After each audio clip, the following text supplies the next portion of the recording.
longer, because this time is for our elder, Dr. Ben, to present to us this evening in one of his many various topics, and that is African origins of the world's major Western religions, Judaism, Christianity, and Islam.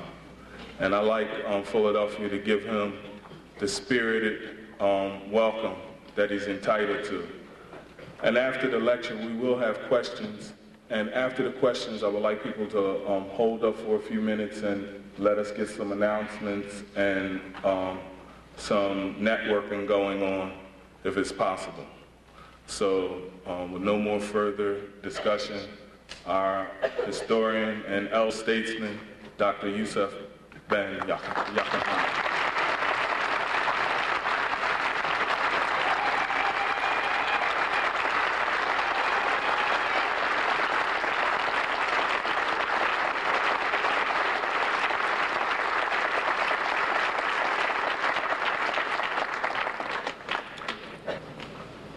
I would like to thank you for that resounding welcome, and to thank the young ladies and young men who made it possible for my coming here after quite a while to address you. When people speak of religion, but before I go into that, let me equally pay tribute to the Honorable Marcus Messiah Garvey.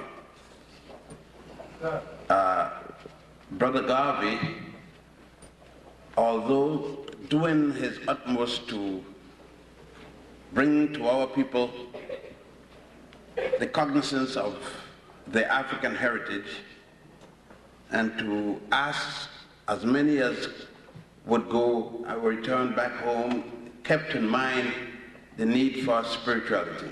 However, he was unable to deal with it in terms of an African base, just as he was able to have people accept the term African in its entirety. When you think of the name of the organization, it will tell you the struggle the men had in Jamaica, in the Caribbean. He started an organization by the name of African Communities League. But when he came to the United States, we were not ready for the word African, though we were allegedly ready to go home. We accept ourselves being Negro, but the continent being Africa. Quite a contradiction. Mr. Garvey made the compromise because it was more important to have the organization than equivocate over the name. Of course, up to shortly before his death in London, when I visited him, like many of us, he came to lecture at Africa House. And myself, a youngster, I think I was the youngest in that house that day. There were men like Krumah, Azikwe, Awolo, Nyomboro, and names like that, most of whom are now dead. When he stated that that was one of the drawbacks he had, the fact that he could not have his organization named in its proper way as the people of the organization. And I need to say, another thing that Mr. Garvey was ticklish about was the fact that he had to name an organization, his religion, in a similar manner as he had named others and give titles that were so similar as the European. But at the time, our people were not ready to have other names other than that which Europeans used. I don't think we've changed much since that time. I think in some contexts we've gotten worse. So I'm going to speak this evening in terms of these three different religious groups. One of the problems is that we have gone from the religious basis of religion not even the theosophical basis of religion we maintain. Most of us treat religion as if it's a definite thing. When we say Adam and Eve, we think that there was a fellow named Adam and there was a woman named Eve. Literally. We don't understand that it's a theory of a group of Hebrews writers who were not there with Adam and Eve. I know you're going to question me, but then if Adam is the first man, nobody's there with Adam. If Eve is the first woman and the second person, it's only two of them. There's no recorder. Nobody there is taking down the record. There is no history or record showing that either of these people had a language they could read and write. Obviously, they must have started Gu Ga Ba. Or the crime, she might have said Adam, and he must have said Eve, and somebody might have said Steve, and who knows? And the conversation on. But the truth of the matter people can't understand is there was no factual, historical Adam and Eve. And it's the hardest thing to get our people to understand. They do not understand either that God or the deity is a concept. Nobody been there and see a God doing anything. It is the belief of man. Nothing wrong with it. Go ahead and believe it.